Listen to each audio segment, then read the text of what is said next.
Hello all, it's Todd here with a new video in my Saint of the Voice series, and today's subject is Robin Williams, one of my favorite comedians, actors, entertainers of all time. And I remember growing up and watching lots of Robin Williams, his mannerisms, his acting, how he would talk in interviews and all that, and hearing stories about him making people laugh. And I genuinely loved him a lot, as we all did. And my favorite movie as a kid was Aladdin, the original one, and he was one of the central characters as the genie. And the most impressive thing I thought about that was that he ad libbed or just inserted most of his lines. And here, even as a child, I thought that was impossible. I thought you had to write stuff down, make jokes for months and weeks and dialogue, but no, he did on the spot. He opened my eyes to different ways of acting, animated or live action. He also starred in Ferngully, one of my favorite movies, along with Tim Curry, another one of my favorite actors, both singing in those movies. And it's just how amazing how far he'd make you go to laugh. It's fascinating. He traveled the ends of the world through good taste, bad taste, political, topical, old, new. There was no obstacle that would stop Ron Williams from making you laugh. And that's very commendable. And also, he was always himself, for better or worse, which I'll get on later. And it's it's amazing, really, how honest he was, how real he was. Even when joking, I think that's how we got a little wires got disconnected or signals got crossed or something. I don't know. But I think I know that Mr. Ron Williams suffered from a lot of demons. A lot of them. And I guess as a coping mechanism, he tried to make others laugh where he couldn't, and smile, and be merry. And I guess he got to the point where he didn't know he was playing a character himself. And he got to the point where it's a little dark, he lost to his demons. It's very sad. Very sad. The one who made us all laugh the most was crying the most inside. He's always had these stories about him too. Like he was a big fan of Legend of Zelda, and actually named his daughter Zelda after the series. I think he may have had a cameo in World of Warcraft or something. Somewhere got some recognition for his gamertude. Played Dungeons and Dragons. Just he felt like a normal guy despite all the laughter and all that. But also he also had the I think he drew upon his inner sadness in two ways. Turned that passion from laughing into crying due to his roles in Good Will Hunting. And I think it was Mockingjay where he was playing a character there, and it was just fascinating his range.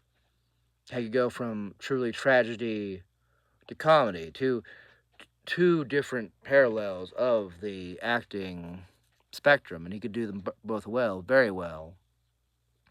I I don't think you can teach that what he could do, what he gave us, the diamond, so to speak. And I don't know. He made me really cautious about a lot of things and made me think more about my own mental health issues and to seek help. And history leaves lessons and also pathways. And I wish he was still here with us. But I think we can learn a lot from him. I see some comedians today trying to emulate him, but it's not the same. When they made the remake of Aladdin live action with Will Smith, I used to like Will Smith before the whole Chris Rock fiasco. Wasn't a fan of that. Chris Rock is again, also another one of my favorite comedians. I would not want to see him harmed in any way, shape, or form, or anybody else. And I think he actually told Disney not to market him, and they didn't listen. And that really broke my heart on Disney. I think that's when I got into anime a lot more. Other cartoons. Or Warner Brothers, stuff like that, just because I was sickened by it. They told him they weren't going to do it, but they did anyway. And I don't care how much money a company has, power, sway, influence, charisma, whatever you call it. It's like he made a promise to make you laugh, to be entertained, to feel something. And Disney didn't keep up the end of their bargain. And I don't like that. I see a lot of having now as karma to them and what they push. And I don't like it.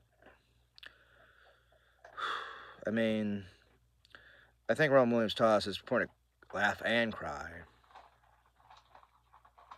Laugh and cry. They're both sides of the same spectrum. He was a whole person on camera.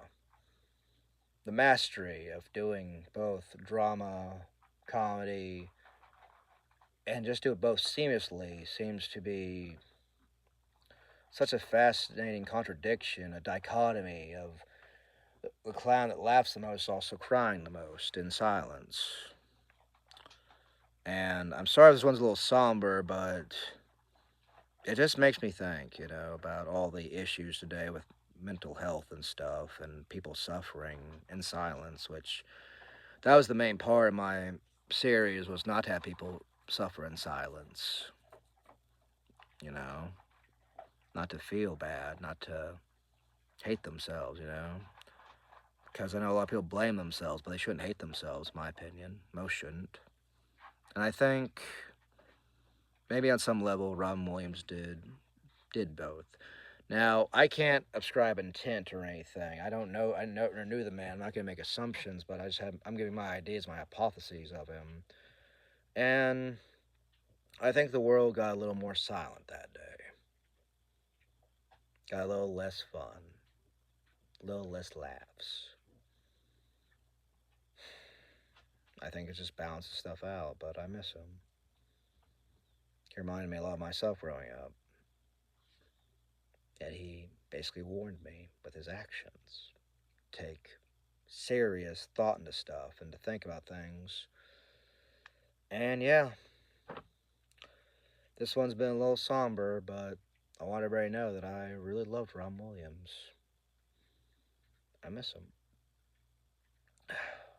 Please, anybody in the comments, if they'd love to say their own favorite comedian or something, let's have some interaction if you want, or somebody that changed their life with jokes or laughter, please. Don't haste to put in the comments. And I think I'm going to start posting questions in the comments or something just to help out. Lead talking points and all that. I haven't done that in a while, so yeah. Like, share, and subscribe, and have a nice day.